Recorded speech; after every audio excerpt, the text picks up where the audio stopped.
வாரத்தின் முதல் வர்த்தக நாளில் ஆபரண தங்கத்தின் விலை குறைந்துள்ளது. கடந்த வாரத்தின் இறுதி வர்த்தக நாளான சனிக்கிழமை 22 காரட் ஆபரண தங்கத்தின் விலை மாற்றம் செய்யப்படாமல் சவரன் 1,09,600 ரூபாய்க்கு விற்பனை செய்யப்பட்டது. இந்நிலையில் இன்று ஆபரண தங்கம் விலை கிராமுக்கு 140 ரூபாயும் சவரனுக்கு 1,120 ரூபாயும் குறைந்துள்ளது. கடைகளில் ஒரு சவரன் 1,08,480 ரூபாய்க்கு விற்பனையாகிறது. 1 கிராம் தங்கத்தின் விலை 13,560 ரூபாய், வெள்ளியின் விலை கிராமுக்கு 10 ரூபாய் குறைந்து 1 கிராம் 250 ரூபாய்க்கு வர்த்தகமாகிறது. மதுரையில் வீட்டின் பூட்டை உடைத்து 119 சவரன் தங்க நகைகள், வெள்ளிப் பொருட்கள் மற்றும் ரொக்கப்பணத்தை கொள்ளையடித்துக் கொண்டு தப்பியோடியவர்களை காவல்துறையினர் தேடி வருகின்றனர்.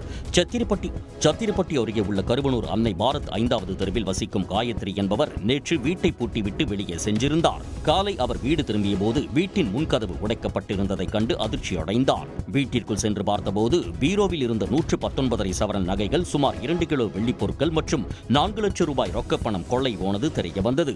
இதுகுறித்து புகாரை அடுத்து நிகழ்விடத்திற்கு வந்த சத்திரப்பட்டி காவலர்கள் கைரேகை மற்றும் தடயவியல் நிபுணர்களின் உதவியுடன் தடயங்களை சேகரித்தனர். வீட்டின் அருகே உள்ள கண்காணிப்பு கேமரா காட்சிகளின் உதவியுடன் கொள்ளையர்களை காவல்துறையினர் தேடி வருகின்றனர். தாம்பரத்தை அடுத்த பழைய பெருங்களத்தூர் அருகே பொதுமக்களுக்கு இடையூறாக செயல்பட்டு வரும் அரசு மதுக்கடையை அகற்ற வலியுறுத்தி அப்பகுதி மக்கள் மறியல் போராட்டத்தில் ஈடுபட்டனர். பழைய பெருங்களத்தூர் திருவள்ளுவர் தெருவில் இயங்கி வரும் டாஸ்மாக் மதுக்கடையில் நேற்றிரவு இரு தரப்பினர் இடையே மோதல் ஏற்பட்டது. அப்போது பட்டாக்கத்தி, அரிவாள் போன்ற கொடும் ஆயுதங்களுடன் சுமார் 10 பேர் குடியிருப்புகள் நிறைந்த திருவள்ளுவர் தெருவுக்குள் ஓடியுள்ளனர். சிலர் வீடுகளின் மொட்டை மாடிகளில் அடுத்தடுத்து தாவி குதித்ததால் மக்கள் அதிர்ச்சி அடைந்தனர். இச்சம்பவத்தால் ஆத்திரமடைந்த 100க்கும் மேற்பட்ட பொதுமக்கள் சாலை மறியல் போராட்டத்தில் ஈடுபட்டனர்.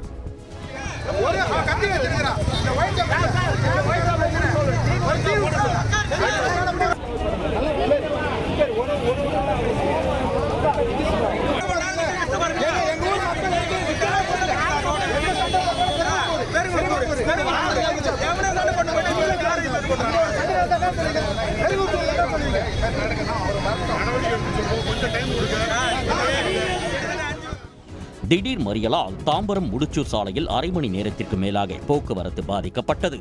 கோயில்கள், பள்ளிகளுக்கு அருகே செயல்பட்ட 717 டாஸ்மாக் கடைகளை மூடியதாக தமிழ்நாடு அரசு கூறும் நிலையில் பழைய பெருங்களத்தூரில் பள்ளிக்கு அருகே செயல்படும் எந்த மதுக்கடையையும் மூட வேண்டும் என்று போராட்டக்காரர்கள் வலியுறுத்தினர். கோவை மாவட்டம் பொள்ளாச்சி அருகே உள்ள குரங்கு அருவி எனப்படும் ஆழியார் கவி அருவியில் திடீர் வெள்ளப்பெருக்கு ஏற்பட்டதை அடுத்து பயணிகள் குளிக்க தடை விதிக்கப்பட்டுள்ளது. வறட்சி காரணமாக கடந்த சில நாட்களாக கவி அருவி மூடப்பட்டதால் சுற்றுலா பயணிகள் ஏமாற்றம் அடைந்து வந்தனர். இந்நிலையில் கடந்த சில நாட்களாக மேற்கு தொடர்ச்சி மலையடிவாரத்தில் உள்ள ஆழியார் நீர்பிடிப்பு பகுதிகளில் மழை பெய்து வருவதால் ஆழியார் கவி அருவியில் திடீர் வெள்ளப்பெருக்கு ஏற்பட்டுள்ளது.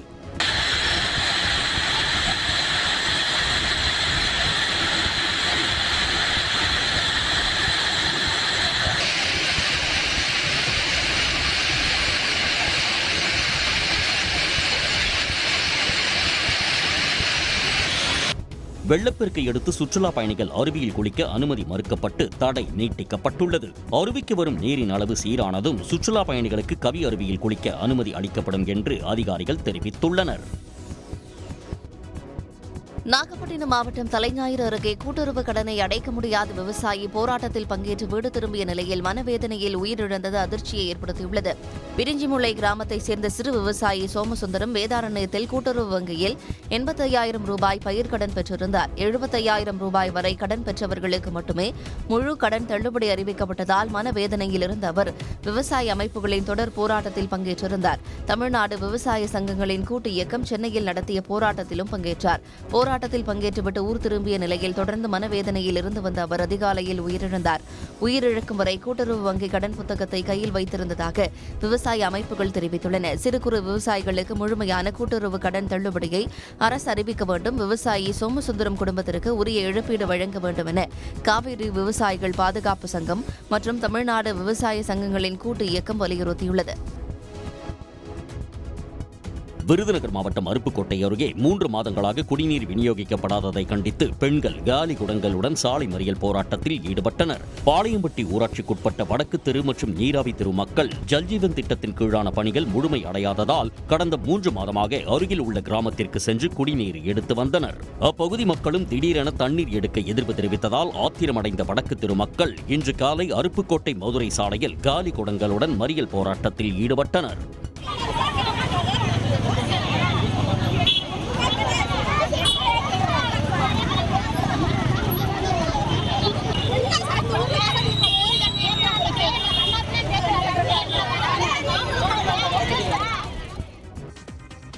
சென்னை தலைமைச் செயலகத்தில் முதலமைச்சர் ஜோசப் விஜய் பல்வேறு துறை அமைச்சர்கள் மற்றும் அதிகாரிகளுடன் ஆலோசனை நடத்தினார். தமிழ்நாடு பட்ஜெட் விரைவில் தாக்கல் செய்யப்பட உள்ள நிலையில் கடந்த 2ஆம் தேதி முதல் துறை வாரியாக முதலமைச்சர் ஆலோசனை நடத்தி வருகிறார். இந்நிலையில் சென்னை தலைமைச் செயலகத்தில் உயர்கல்வித்துறை அமைச்சர் விஸ்வநாதன் மற்றும் அத்துறை அதிகாரிகளுடன் அவர் ஆலோசனை நடத்தினார். பல்கலைக்கழக துணைவேந்தர்கள் நியமனம், காலி பணியிடங்களை நிரப்புதல், சர்வதேச உயர்கல்வி நிறுவனங்களில் பாடத்திட்ட பரிமாற்றம் உள்ளிட்டவை குறித்து கூட்டத்தில் விவாதிக்கப்பட்டது. நிதி நெருக்கடியில் உள்ள பல்கலைக்கழகங்களின் விவரங்கள் மற்றும் உயர்கல்வியில் அரசின் கொள்கை முடிவுகள் குறித்து விரிவாக ஆலோசிக்கப்பட்டதாக தெரிகிறது. இதைத் தொடர்ந்து பள்ளிக்கல்வித்துறை, வணிக வரித்துறை அமைச்சர்கள் மற்றும் அதிகாரிகளுடன் முதலமைச்சர் ஜோசப் விஜய் ஆலோசனை நடத்தினார். சென்னை ராயப்பேட்டையில் உள்ள அதிமுக தலைமை அலுவலகத்தில் எடப்பாடி பழனிசாமி தலைமையில் தஞ்சை மாவட்ட நிர்வாகிகளுடனான ஆலோசனைக் கூட்டம் நடைபெற்றது. இதில் கலந்து கொண்ட நிர்வாகிகள் சிலர் தஞ்சையைச் சேர்ந்த அமமுக பொதுச் செயலாளர் டிடிவி தினகரனை மீண்டும் அதிமுகவில் இணைக்க வேண்டும் என பழனிசாமியிடம் வலியுறுத்தினர். டிடிவி தினகரனை மீண்டும் அதிமுகவில் இணைத்தால் டெல்டா மாவட்டத்தில் கட்சியின் பலம் கூடும் என அவர்கள் தெரிவித்தனர். அமமுகவுடைய பொதுச் செயலாளர் டிடிவி தினகரன் அவர்களை நம்முடைய கட்சியில் இணைத்து ஒன்றாக இணைத்து கட்சியில் நாம் டெல்டா பகுதியும் கட்சி வலுவடை செய்வதற்கு அவரை இணைக்க வேண்டும் என்று சொன்னேன். பிரிஞ்சிருக்கோம்ல, டெல்டாவில் இருந்தால் அவர் வந்தால் அந்த ஊருக்காரு, அவர் இருந்தால் கொஞ்சம் கட்சி இன்னும் வலுவாக இருக்கும். இப்போ உள்ள விஜய், உதயநிதி காலத்தில் அவரெல்லாம் நல்லா கவுண்டர் உடனுக்குடன் கொடுத்துக்கிட்டு கட்சியை வலுவடைன்னு எல்லாருமே விரும்புகிறாங்க. கட்சியில் கீழ்மட்ட தொண்டர்களும் விரும்புகிறாங்க, பொதுமக்கள் விரும்புகிறாங்க. இதை ரொம்ப நாள் சொல்லணும்னு ஆசை. இன்றைக்கி வாய்ப்பு கிடைச்சி நேரில் விட்டு நான் சொல்லிட்டேன். தேர்தல் தோல்வி மற்றும் கட்சியின் வளர்ச்சி குறித்து எடப்பாடி பழனிசாமி தலைமையில் நடந்த ஆலோசனைக் கூட்டத்தில் தஞ்சை மாவட்ட அதிமுக நிர்வாகிகள் டிடிவி தினகரனை இணைப்பது குறித்து வலியுறுத்தியது அரசியல் வட்டாரத்தில் கவனம் ஈர்த்துள்ளது. மேகதாது அணை விவகாரத்தை எதிர்கொள்வது தொடர்பாக அனைத்துக் கட்சி கூட்டத்தை கூட்டி ஆலோசிக்க வேண்டும் என பாமக தலைவர் அன்புமணி ராமதாஸ் வலியுறுத்தி உள்ளார். சென்னை தலைமைச் செயலகத்தில் நீர்வளத்துறை அமைச்சர் ஆனந்த் மற்றும் அதிகாரிகளை சந்தித்த பாமக தலைவர் அன்புமணி நீர்ப்பாசன திட்டங்கள், கூட்டு குடிநீர் திட்டங்கள் மற்றும் நீர்நிலைகளை தூர்வார்வது குறித்த கோரிக்கை மனுவை அளித்தார். மேகதாதுவில் அணை கட்ட முயற்சிக்கும் கர்நாடக அரசின் செயல்பாடுகளை தடுத்து நிறுத்த தமிழ்நாடு அரசு உறுதியாக நடவடிக்கை எடுக்கவும் அன்புமணி வலியுறுத்தினார். முதலமைச்சர் தலைமையில் ஒரு அனைத்து கட்சி கூட்டம் போடணும். மேகதாது பிரச்சனைக்காக கூட்டம் போட்டு அதுக்கு பிறகு அனைத்து கட்சி தலைவர்கள் மட்டுமில்லை, அனைத்து சட்டமன்ற குழு தலைவர்களோ, சட்டமன்ற உறுப்பினர்களோ, அத்துணை நாடாளுமன்ற உறுப்பினர்களோ டெல்லிக்கு அழைத்து சென்று பிரதமர் அவர்களை சந்தித்து அழுத்தம் கொடுத்து வலியுறுத்தி, நீர்வளத்துறை அமைச்சரை சந்தித்து வலியுறுத்தி இதை திட்டத்தை நிறுத்தணும்னு, அதை உடனடியாக செய்யணும்னு ஆலோசனை கொடுத்துருக்குறோம். நல்லபடியாக ஏற்றுட்டு இருக்கிறாங்க. மேலும் மேகதாது நடுவர் மன்றம் தேவையற்றது என்றும் அன்புமணி ராமதாஸ் தெரிவித்தார்.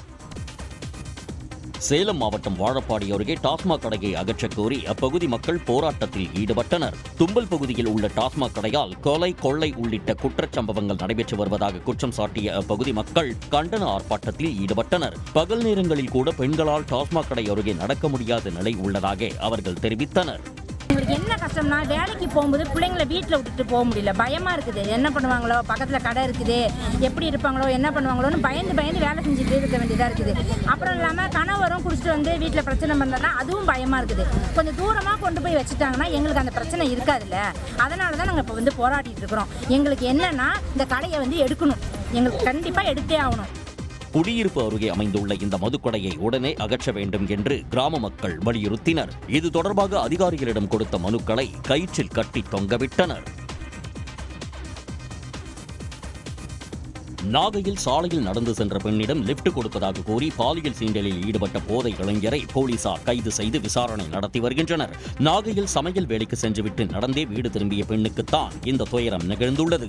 இருசக்கர வாகனத்தில் வந்த இளவரசன் என்பவர் லிப்ட் கொடுப்பதாக கூறி அப்பெண்ணிடம் பாலியல் சீண்டலுக்கு முயன்றுள்ளார். அவர் இணங்காததால் ஆத்திரமடைந்த இளவரசன் வாயை மூடி கடத்திச் சென்று அத்துமீறலில் ஈடுபட்டுள்ளார். பெண்ணின் கூச்சலை கேட்ட பொதுமக்கள் மதுபோதையில் இருந்த இளவரசனை பிடித்து காவல்துறையிடம் ஒப்படைத்தனர். பாதிக்கப்பட்ட பெண் அளித்த புகாரின் பேரில் கீழ்வேளூர் போலீசார் 7 பிரிவுகளின் கீழ் வழக்கு பதிந்து இளவரசனை கைது செய்து விசாரணை நடத்தி வருகின்றனர். திருவள்ளூர் மாவட்டம் சோழவரம் அடுத்த ஆத்தூர் கிராமத்தில் மாநகர பேருந்து நடத்துனர் வீட்டின் பூட்டை உடைத்து 35 சவரன் தங்க நகைகள், வெள்ளிப் பொருட்கள் மற்றும் பணம் கொள்ளையடிக்கப்பட்டது அப்பகுதி மக்களிடம் அதிர்ச்சியை ஏற்படுத்தியுள்ளது. சென்னை அண்ணாநகர் போக்குவரத்து பணிமனையின் கீழ் பணியாற்றி வரும் உதயபிரகாஷ் குடும்பத்துடன் மகளை பார்க்க வெளியூர் சென்றபோது மர்ம நபர்கள் நோட்டமிட்டு கைவரிசை காட்டியுள்ளனர். ஆத்தூர் கிராமத்தில் காவல்துறை முறையாக ரோந்து பணிகளை மேற்கொள்வதில்லை என அப்பகுதி மக்கள் குற்றம் சாட்டியுள்ளனர். வீட்டுக்கு எதிரில் ஒரு வீட்டில் அவங்க பொண்ணை பார்க்கறதுக்காக கோயம்புத்தூருக்கு கூட்டிட்டு 4 நாளாக வெளியே போயிருக்காங்க. 35 சவரன் நகையை திருடர்கள் கொள்ளடிச்சிட்டு போயிருக்காங்க.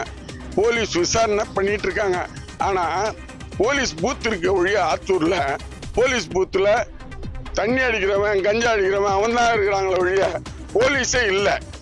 மகளின் திருமணத்திற்காக 20 ஆண்டுகளாக சேர்த்து வைத்திருந்த நகைகள் திருடப்பட்டு விட்டதாக உதயபிரகாஷ் குடும்பத்தினர் கவலை தெரிவித்துள்ளனர். தகவலின் பேரில் சோழவரம் காவல்துறையினர் தடயங்களை சேகரித்து குற்றவாளிகளை பிடிக்க நடவடிக்கை எடுத்து வருகின்றனர். பார்வை மாற்றுத்திறனாளிகளும் அகழாய்வு வரலாற்றை முழுமையாக அறிந்து கொள்ளும் வகையில் அருப்புக்கோட்டை தேவாங்கர் மகளிர் மேல்நிலைப் பள்ளி மாணவர்களான லிதன்யா ஸ்ரீ மற்றும் திவ்யதர்ஷினி ஆகியோர் தங்களது பள்ளி ஆய்வகம் மூலம் ஒரு கருவியை உருவாக்கியுள்ளார்கள். கீழடி மற்றும் பொருளை அருங்காட்சியகங்களுக்காக ஆசிரியர்களின் வழிகாட்டுதல்களுடன் வடிவமைக்கப்பட்டுள்ள இந்த கருவியில் மண்பானைகள் மற்றும் மணிகள் போன்ற பொருட்களின் 3D மாதிரிகள் பொருத்தப்பட்டுள்ளன. மியூசியம் கீழடி பார்த்தோம்னா நிறைய டெக்னாலஜிஸ் லைக் VR அந்த மாதிரிலாம் இருக்கு. அதோடு சேர்த்து மெயின் ப்ராஜெக்டே வச்சோம்னா விஷுவல் இம்பாக்ட் ரொம்பவே யூஸ்ஃபுல்லாக இருக்கு. ஸோ இதை நாங்கள் இம்ப்ளிமெண்ட் பண்ணுறதுக்கு எங்களுக்கு கவர்மெண்டோட சப்போர்ட் தேவை. மாற்றுத்திறனாளிகள் இந்த மாதிரிகள் தொடும்போது அதில் உள்ள டச் சென்சார் மற்றும் ஹெட்போன் மூலம் அந்த பொருட்களின் பெயர், பயன்பாடு மற்றும் தமிழ் நாகரிக பின்னணி ஆகியவை ஒளியாக கேட்கும்படி செய்யப்பட்டுள்ளது. ப்ராஜெக்ட் நாங்கள் டச் சென்சார் வச்சிருக்கோம். அந்த டச் சென்சாரை விஷுவல் இம்பாக்ட் டச் பண்ணாங்க அப்படின்னா அந்த ப்ராஜெக்ட்டை பற்றின டீடைல்ஸ் தெரிஞ்சுக்கலாம். இப்போ எக்ஸாம்பிளுக்கு ஓலைச்சுவடி கிட்ட இருக்கிற டச் சென்சார் அவங்க டச் பண்ணாங்க அப்படின்னா அந்த ஓலைச்சுவடி எந்த நூற்றாண்டில் பயன்படுத்தாங்க, எதுக்காக பயன்படுத்தாங்க அப்படின்ற கம்ப்ளீட் டீடைல்ஸ் ஒரு ஆடியோ மூலமா அவங்க தெரிஞ்சுக்கலாம். இந்த கருவியை தமிழ் மட்டுமின்றி ஆங்கிலம் உள்ளிட்ட பிற மொழிகளிலும் பயன்படுத்தி தமிழகத்தின் அனைத்து அருங்காட்சியகங்களுக்கும் விரிவுபடுத்த மாணவிகள் திட்டமிட்டுள்ள நிலையில் தமிழ்நாடு அரசு அனுமதி வழங்க கோரிக்கை விடுத்துள்ளார்கள். சென்னையை அடுத்த வண்டலூரில் இயந்திர கோளாறு காரணமாக விமானப்படை ஹெலிகாப்டர் அவசரமாக தரையிறங்கியதால் பரபரப்பு ஏற்பட்டது. தாம்பூர் விமானப்படை பயிற்சி நிறுவனத்திற்கு சொந்தமான ZK-1420 என்ற ஹெலிகாப்டர் பயிற்சியில் ஈடுபட்டிருந்தபோது திடீரென இயந்திர கோளாறு ஏற்பட்டுள்ளது. இதையடுத்து வண்டலூர் அடுத்த கீரப்பாக்கம் அருகே ஹெலிகாப்டரை விமானி அவசரமாக தரையிறக்கினார். இதன் பின் 3 ஹெலிகாப்டர்கள் வரவழைக்கப்பட்டு இயந்திர கோளாறை சரி செய்யும் தளவாடங்கள் இறக்கப்பட்டன.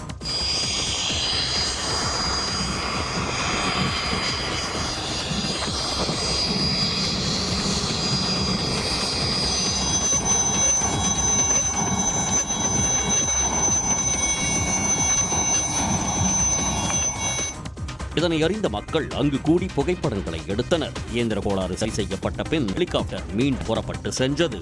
உடனுக்குடன் செய்திகளை தெரிந்து கொள்ள சன் நியூஸ் பெல் ஐகானை கிளிக் பண்ணுங்க.